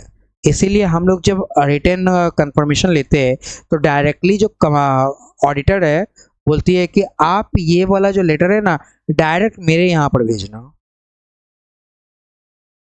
कंपनी से कोई लिंकेज नहीं होना चाहिए। मेरा बात समझ में आ रहा है तुम लोगों को? और डॉक्यूमेंट फॉर्म, ऑब्वियस सा बात है, मैंने आपको बोला है तो डॉक्यूमेंट बहुत तरह का होता है आपका। लाइक आपका हो गया पेपर फॉर्म में होता है, इलेक्ट्रिक फॉर्म में होता है, अदर मीडियम्स में होता है, मोर रिलायबल होता है, ओरली होता है। ऑब्वियस सा बात है जो लिखा हुआ है वो ज़्यादा रिलायबल है और जो बोला गया है मुंह से वो कम रिलायबल होता है। ठीक है, जाहिर सा बात है। Original document is more reliable than the audit evidence obtained by photocopies या फेसी माइल्स। ठीक है, ये सारा जो है थोड़ा कम रिलायबल होता है, मतलब फोटो कॉपी किया गया है या फिर आपका फेसी माइल्स वगैरह हो गया है, ये सब थोड़ा जो है ना वो थोड़ा सा कम रिलायबल होता है।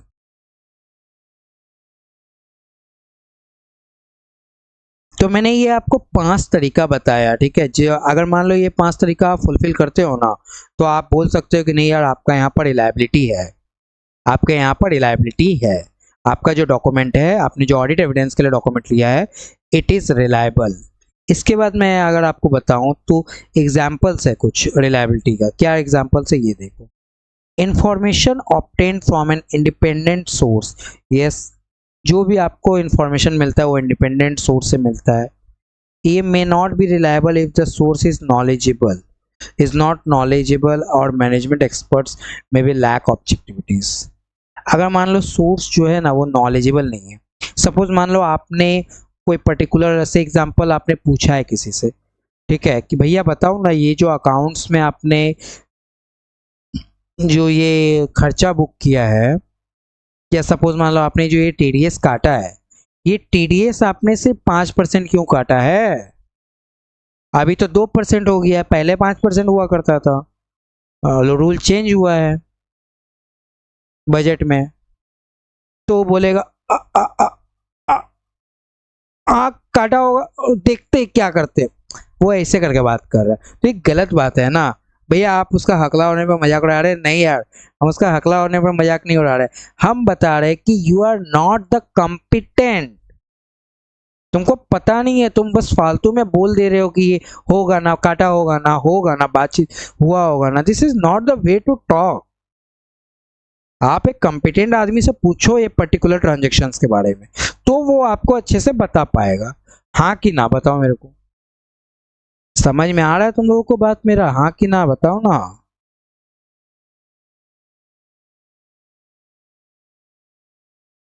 वेरी गुड, तुम लोग समझो, ठीक है।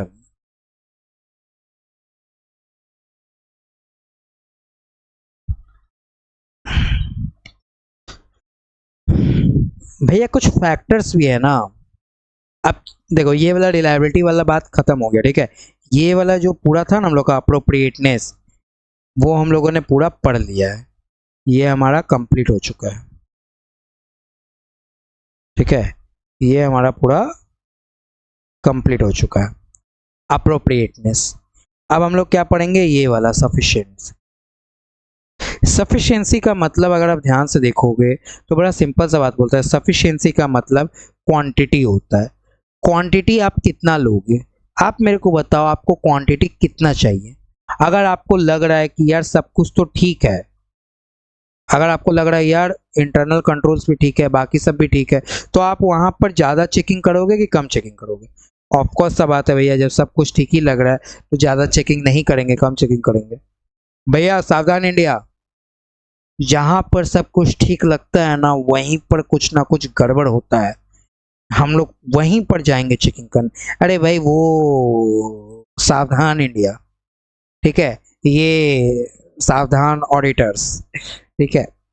अब ऐसा बात है, हम लोग वहां पर थोड़ा कम चेकिंग करेंगे भैया। रियल लाइफ में सावधान इंडिया, ठीक है, रियल लाइफ में सावधान इंडिया।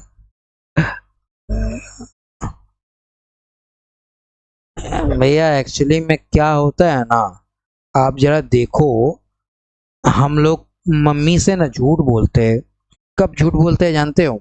हम लोग मम्मी से तब झूठ बोलते हैं ना जब हम लोग को लाइक लगता है कि ये पर्टिकुलर जगह में अपने को मार पड़ने वाला है, तभी हम लोग मम्मी से झूठ बोलते हैं, ठीक है। और सपोज मान लो हमसे कुछ गलती होता है ना, हम मम्मी को बोलते हैं कि मम्मी को ना सजा के सब कुछ बोलते हैं, या फिर हम लोग अच्छा अच्छा काम करते हैं ताकि मम्मी को अगर गुस्सा भी होना हो ना तो थोड़ा सा कम गुस्सा हो, या फिर पता ही ना चले कि ऐसा कुछ कांड हम लोगों ने किया है, ठीक है।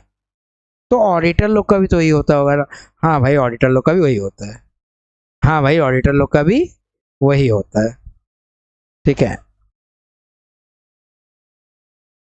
समझा कि नहीं यार, बोलो ना। फैंटास्टिक।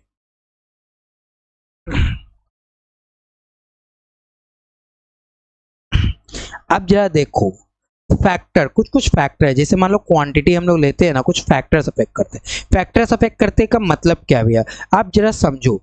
मैंने आपको अभी क्या बोला, अगर मान लो सब कुछ, अगर मान लो आपको अच्छा दिख रहा है तो आप उस समय क्वांटिटी कम लोगे। और सब कुछ अगर मान लो कि आपको खराब दिख रहा है, इंटरनल कंट्रोल्स डैमेज है, ठीक है, बाकी सारा एंट्रीज वगैरह ठीक से नहीं किया गया, इसने कंप्यूटेशन इसने ठीक से मेंटेन नहीं किया है, अगर आपको ऐसा कुछ लग रहा है तो ऑब्वियस सा बात है आप थोड़ा सा ज़्यादा चेकिंग करोगे, क्वांटिटी आप थोड़ा ज़्यादा लोगे। तो क्वांटिटी आपका डिपेंड किस में कर रहा है? कुछ पर्टिकुलर सरकमस्टांसेस में, कुछ फैक्टर्स में, कुछ चीज़ों में। इन चीज़ों को ही हम लोग फैक्टर्स बोलते हैं, ठीक है। पहली ये सरकमस्टांसेस, चीज़ें या फिर फैक्टर्स क्या है बताओ मेरे को। सबसे पहले आता है हमारा मटेरियलिटी। अब बताओ मेरे को ये मटेरियलिटी है क्या?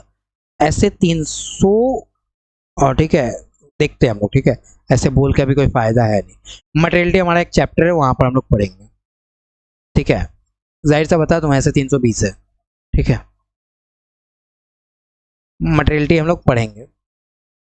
मटेरियलिटी का मतलब होता है कि कोई भी इंपॉर्टेंट चीज, अगर मान लो कोई ज्यादा इंपॉर्टेंट चीज है ना, उसको हम लोग ज्यादा चेकिंग करेंगे, और जो कम इंपॉर्टेंट चीज है उसको हम लोग कम चेकिंग करेंगे। जाहिर सा बात है भैया, हम लोग जब भी देखते हैं इम्पोर्टेंट और नॉन इम्पोर्टेंट में, परचेज जो है वो बाहर से आता है और हम लोग उसका एंट्री करते हैं। सेल्स तो है ऑटोमेटिक जनरेट होता है आपके टैली से ही। परचेज जो है वो बाहर से आता है, हम लोग उसका एंट्री करते हैं। हम लोग सेल्स का एंट्री जो है वो कम चेक करते हैं, परचेज का एंट्री थोड़ा ज़्यादा चेक करते हैं।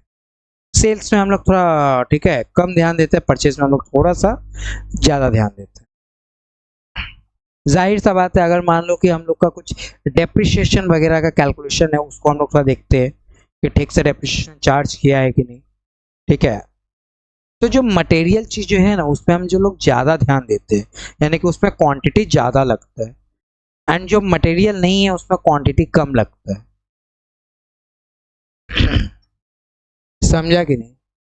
उसमें हम लोग थोड़ा कम ध्यान देते हैं, उसमें क्वांटिटी कम लेते हैं, ठीक है।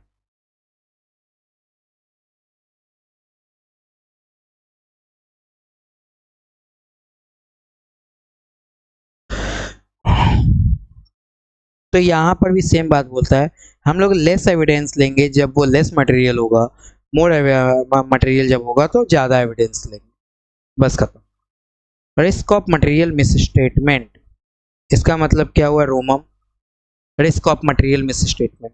ठीक है, मैंने आपको जब हमारा जो स्टार्टिंग वाला फर्स्ट बैच हुआ था ना, फर्स्ट क्लास जब हुआ था, तो उसमें मैंने आपको risk of material miss statement के बारे में बहुत अच्छा खासा बताया था।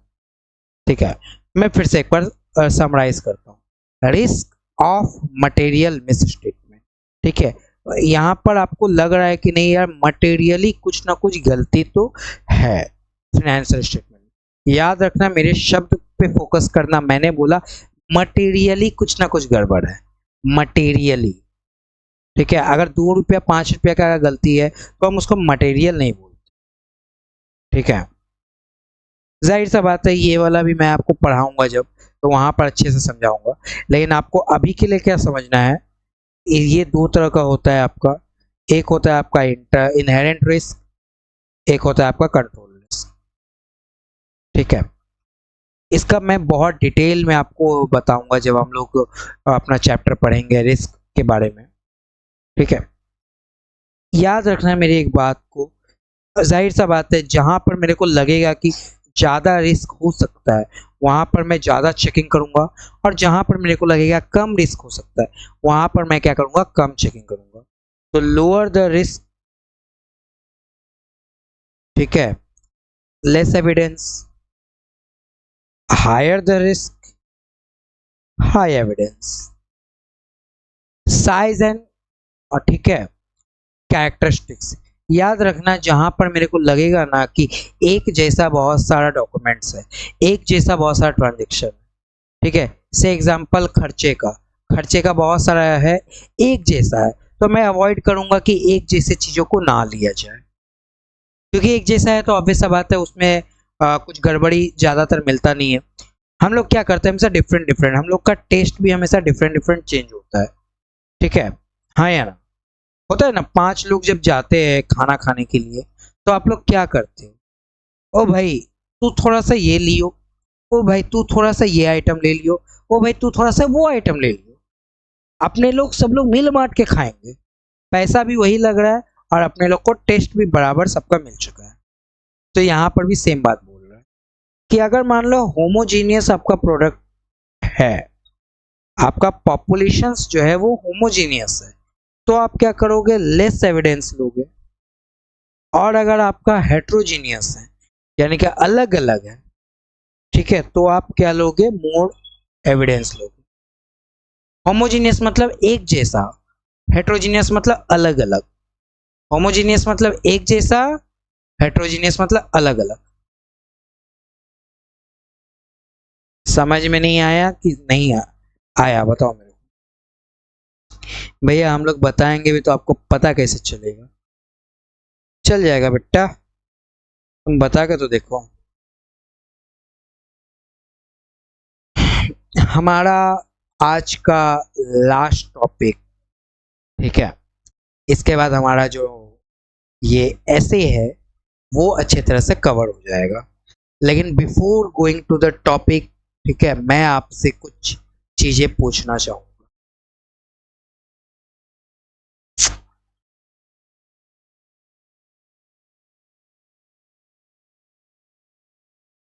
Before going to the topic, मैं आपसे कुछ चीजें पूछना चाहूंगा। क्या क्या पूछूंगा ये समझो थोड़ा सा।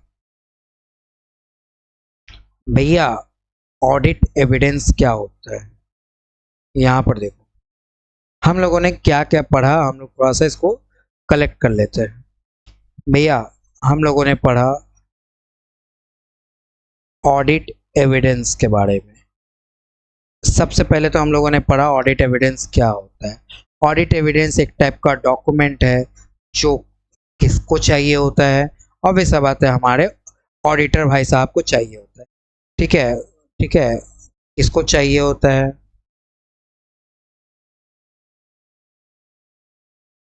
और ये क्यों चाहिए होता है, वाई, ताकि वो क्या करे, कंक्लूजन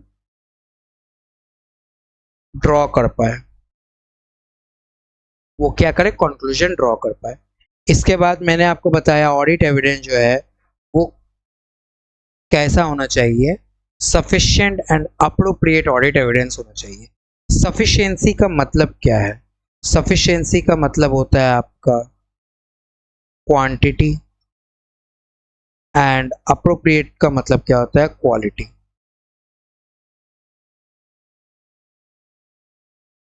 ऑडिट एविडेंस तो ऊपर में आप लोगों ने देख ही लिया है, फिर भी एक बार बोल देता हूँ, रुको।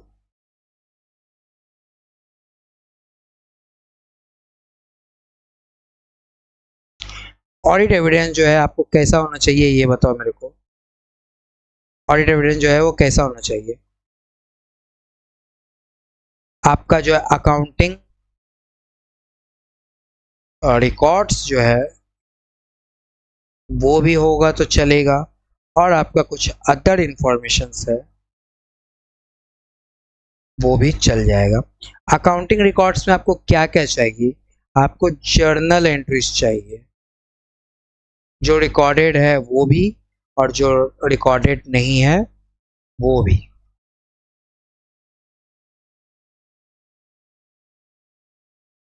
ठीक है, आपको और क्या चाहिए? आपको सब्सिक्वेंट या सब्सिडियरी लेजर्स भी चाहिए। ठीक है, आपको कंप्यूटेशंस भी चाहिए, आपको स्प्रेडशीट भी चाहिए, आपको रिकॉन्सिलेशंस भी चाहिए।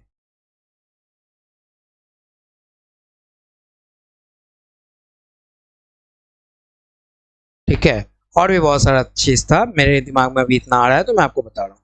आपको ये सारा चीज चाहिए। इसके बाद आपको अदर इंफॉर्मेशन में क्या चाहिए? ठीक है, मिनट्स चाहिए, मैनुअल्स चाहिए, और आपको रिटर्न कंफर्मेशन चाहिए। ये आपका क्या बन जाता है? आपके लिए ऑडिट एविडेंस बन जाता है। समझ में आया? ये आपके लिए क्या बन जाता है? आपका ऑडिट एविडेंस बन जाता है। इसके अलावा आप देखो, क्वांटिटी वाइज मैं बात कर रहा हूँ ना, क्वांटिटी वाइज का मतलब क्या हो गया, इसको थोड़ा दूर लिखते हैं।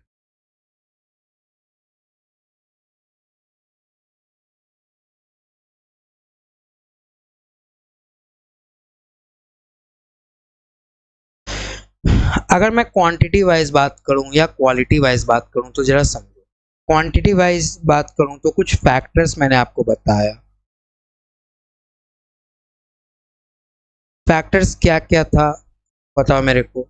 सबसे पहले था आपका मटेरियलिटी।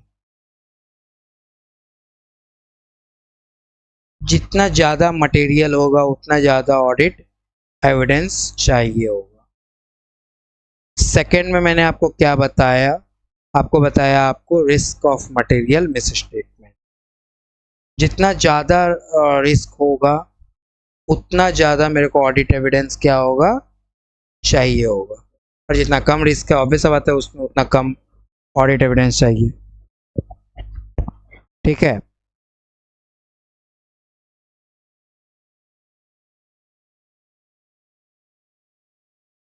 साइज एंड साइज, ठीक है, and nature, size and nature of transaction.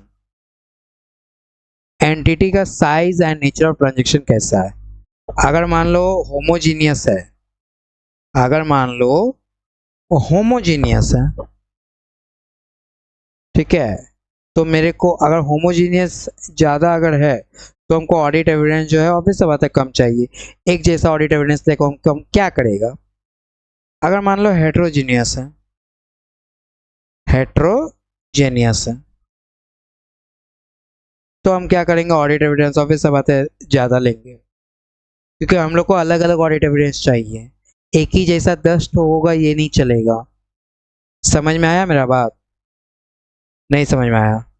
अगर मैं क्वालिटी वाइज बात करूं तो क्वालिटी वाइज में मैंने आपको क्या बताया कि दो चीज आप देखते हो। सबसे पहले रिलेवेंट है कि नहीं, एंड दूसरा रिलायबल है कि नहीं।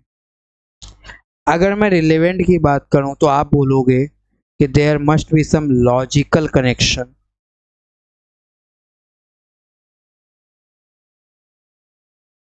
बिटवीन ऑडिट assertions बोल दो, एंड आपका जो है ऑडिट प्रोसीजर।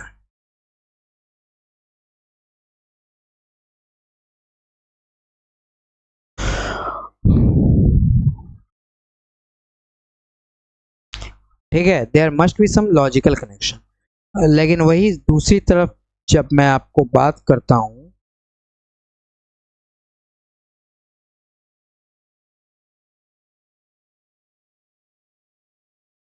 लेकिन वही जब मैं दूसरी तरफ आपसे रिलायबिलिटी की बात करता हूं ना, तो आप क्या बोलते हो जानते हो? रिलायबिलिटी जो है वो अफेक्ट होता है, वो इन्फ्लुएंस होता है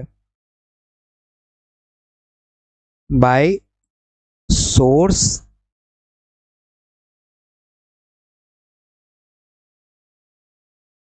एंड नेचर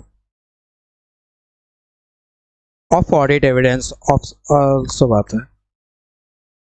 सोर्स की मैं बात करता हूं तो क्या वो एक्सटर्नल है, क्या वो इंटरनल है, और अगर मैं नेचर की बात करता हूं तो क्या वो कैसा है, रियल है, मतलब क्या बोलते हैं उसको। ठीक है, डुप्लीकेट्स है कि ओरिजिनल है, ठीक है, या फिर कुछ और, ठीक है, फोटोकॉपी है, ठीक है, और भी बहुत सारा मैंने वहां पर लिखवाया है, आप एक बार चेक करना, ठीक है, एक्सेट्रा। इसके बाद जैसे आपको सोर्स एंड नेचर के बारे में पता चल जाता है, रिलेवेंट, उसके बाद रिलायबिलिटी में आप एक चीज जाके क्या चेक करते हो, ठीक है, 5 बातें मैंने आपको बताया था कि अगर ये 5 बातें होंगे ना तो आप बोलोगे रिलायबल है। ठीक है, अब ये 5 बातें क्या था, सिर्फ मुंह से सुनो, क्या था 5 बातें बताओ मेरे को। भैया जाहिर सा बात है, अगर एक्सटर्नल वाला जो है वो वाला ज़्यादा इंपॉर्टेंट होता है, वो वाला ज़्यादा रिलायबल होता है, इंटरनल वाला जो होता है वो थोड़ा सा कम रिलायबल होता है। एक्सटर्नल वाला भैया जो रहता है ना, अगर मान लो इंटरनल वाला, अगर मान लो हम लोग ऑडिट एविडेंस लेते भी है तो उसमें हम लोग ट्राई करते हैं कि हम लोग ये चेक कर ले कि इंटरनल कंट्रोल्स वगैरह जो है वो क्या सही है कि नहीं, वो अच्छा है कि नहीं। ठीक है, उसके बाद, ठीक है, आप उसके बाद आप देख लेना बात की का क्या क्या है। 5 चीज बताया तो 5 चीज आपको पढ़ना है। फिलहाल अभी के लिए हम लोगों ने इतना ही पढ़ा है, and last which is not more, मतलब क्या बोलते हैं, ज्यादा टफ नहीं है, आप इसको एक्चुअली बार बार पढ़े हो। ठीक है, जस्ट मैं आपको रीड करवाऊंगा। इतना देर तक जो पढ़ा रहा था ना, यही वाला पढ़ा रहा था, ये एक लंबा सा बस लिखा हुआ है और कुछ नहीं। इधर पढ़ाओ। Auditor shall design and procedure, ठीक है, perform procedures that are appropriate circumstances for the purpose of audit obtaining SAI, sufficient and appropriate audit evidence। बोलने का मतलब है ऑडिटर जो है एक डिजाइन करता है एंड परफॉर्म करता है ऑडिट प्रोसीजर्स, ठीक है, जो कि क्या होता है, अप्रोप्रिएट होता है। ऑब्वियस सा बात है कि यार ऑडिटर जो डिज़ाइन करेगा, जो एक ऑडिट प्रोसीजर क्यों डिज़ाइन किया जा रहा है, ताकि उसको एक ऑडिट एविडेंस चाहिए, सफिशिएंट अप्रोप्रिएट ऑडिट एविडेंस चाहिए। तो जाहिर सा बात है ये जो ऑडिट प्रोसीजर्स होंगे, ये कैसे होंगे, अच्छे होंगे, बेस्ट होंगे। ठीक है, audit evidence is necessary to support the opinion and report. जैसा कि मैंने आपको बताया, ऑडिटर क्या करता है, कॉन्क्लूजन अपना बनाता है, अपना निष्कर्ष बनाता है, किसके बेसिस पे, इसी ऑडिट एविडेंस के बेसिस पे। तो ये ऑडिट एविडेंस बहुत इंपॉर्टेंट हो जाता है। अगर ये वाला अगर अच्छे से नहीं होगा तो ऑडिटर का ऑडिट एविडेंस, मतलब ऑडिटर का जो क्या बोलते हैं ओपिनियन है, उसमें थोड़ा सा गड़बड़ी हमें दिख सकता है। अब ये ऑडिट एविडेंस कलेक्ट कैसे किया जाता है ना, वो मैं आपको ना 530 में बताऊंगा। वो मेरे को ये मत बताना भैया इसका कोई तरीका होगा ना कलेक्ट करने का, ऐसे ही थोड़ी ना ले लेंगे। 530, ठीक है, याद रखना ऑडिट, ठीक है, it includes information obtain other sources. सिर्फ आपका ठीक है, आपका सिर्फ आपका अकाउंटिंग रिकॉर्ड्स नहीं होता है, जाहिर सा बात है, हम लोगों ने पढ़ा है। सिर्फ आपका अकाउंटिंग रिकॉर्ड्स जो है आपका ऑडिट एविडेंस नहीं हो सकता, आपका अदर सोर्सेज जो होगा वो भी आपका ऑडिट एविडेंस होगा। ठीक है, चाहे वो इनसाइड हो चाहे वो आउटसाइड हो, जो भी आपका एंटिटी है जो रिकॉर्ड करता है आपका, ठीक है, एंटिटी जो अकाउंटिंग रिकॉर्ड करता है, उसके लिए important source of audit evidence क्या होता है? यस, जो आपका अकाउंटिंग रिकॉर्ड्स होता है ना, अकाउंटिंग रिकॉर्ड्स जो आपका फिनेंशियल स्टेटमेंट्स होता है, वो आपके लिए क्या होता है कि इम्पोर्टेंट सोर्स होता है। जो आपका अकाउंटिंग रिकॉर्ड्स है वो आपके लिए एक इम्पोर्टेंट सोर्स होता है।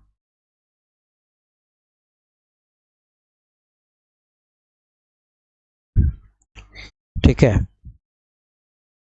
जाहिर सा बात है ये आप किसी एक्सपर्ट से ही बनाते हो, इसीलिए ये आपके लिए इतना इम्पोर्टेंट है।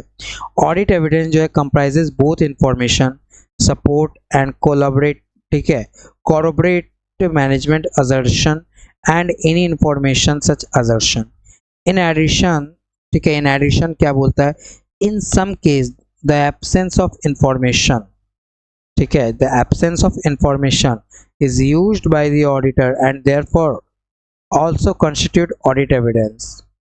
हो सकता है आपका यहाँ पर कुछ एविडेंस जो है नहीं दिया गया है मैनेजमेंट को, तो ऑडिटर जो है वो कुछ सब्सिक्वेंट प्रोसीजर्स परफॉर्म करेगा, ठीक है, ताकि उसको अपना एक ऑडिट एविडेंस मिल जाए। भैया समझा नहीं? सपोज मान लो मैनेजमेंट ने बोला ये पर्टिकुलर आदमी से हम क्या करेगा, पूछेगा कि ये वाला तुम्हारा जो तुमने जो परचेस किया है ये पर्टिकुलर आइटम, वो सही है कि गलत है। अब मैनेजमेंट ने बोला कि नहीं यार अपने को नहीं करना है, ये आदमी से ज़्यादा बातचीत करेंगे तो ये आदमी का और मेरा रिश्ता खराब हो जाएगा, इसीलिए हम लोग क्या करेंगे, नहीं कर सकते बातचीत ज़्यादा। तो ऑडिटर ये बात समझेगा और कुछ अलग से ऑडिट प्रोसीजर्स परफॉर्म करेगा ताकि उसको क्या मिल पाए, अपना ऑडिट एविडेंस मिल पाए, which one is also sufficient and appropriate। Most of the audit work, auditor जो वर्क करता है in forming the auditors opinion consist of obtaining and evaluating audit evidence. Yes, most of the auditor जो work करता है, ठीक है, in forming the auditors opinion, ये क्या करता है आपका, ठीक है, इवेल्युएट करता है आपका एविडेंस को। याद रखना ये बात कि ऑडिट प्रोसीजर जो है ना बहुत तरह का होता है, ये हम लोग पढ़ेंगे। इसके बाद जो हमारा लेक्चर होगा ना उसमें पढ़ेंगे। और ये ऑडिट प्रोसीजर अप्लाई क्यों करते हैं हम लोग, ताकि हमको ऑडिट एविडेंस मिल पाए। ठीक है, आपका ये जो reasonable assurance is obtain from the auditors has obtain what, sufficient and appropriate audit evidence to reduce audit risk. आप एक रीजनेबल अश्योरेंस प्रोवाइड करते हो, ठीक है, किसके बेसिस पे? जाहिर सा बात है इस ऑडिट एविडेंस के बेसिस पे, ताकि ऑडिटर का जो रिस्क है वो कम से कम हो। समझ में आया? और यहाँ पर कुछ कुछ बातें लिखी हुई है, ये आप पढ़ भी सकते हो। जैसे कि क्या लिखा हुआ है, ऐसे 330 से आपको बताता क्या है, it requires the auditor to conclude whether the sufficient and appropriate audit evidence have been obtained to reduce the audit risk, acceptable low level or not, professional judgment। ऐसे 200 के हिसाब से टाइमलाइन वगैरह आपको चेक करना है, ये सब आप देख लेना। जाहिर सा बात है ज़्यादा इंपॉर्टेंट नहीं है, ज़्यादा इंपॉर्टेंट जो था वो हम लोगों ने पढ़ लिया है। उम्मीद करता हूँ आपको लेक्चर बहुत अच्छा लगा होगा। अगर आपको लेक्चर अच्छा लग रहा है तो प्लीज़ चैनल को लाइक करें, ठीक है, इस वीडियो को लाइक करें, चैनल को सब्सक्राइब करें, ताकि हम लोग क्या करें, आपके लिए ऐसे ही सुंदर सुंदर से लेक्चर्स लाते रहें। ठीक है, मिलते हैं हमारे नेक्स्ट वीडियो में, तब तक के लिए keep learning, keep watching and thank you very much अगर आप लोगों ने अभी तक लेक्चर को देखा है तो। ठीक है, thank you very much, thank you, bye bye.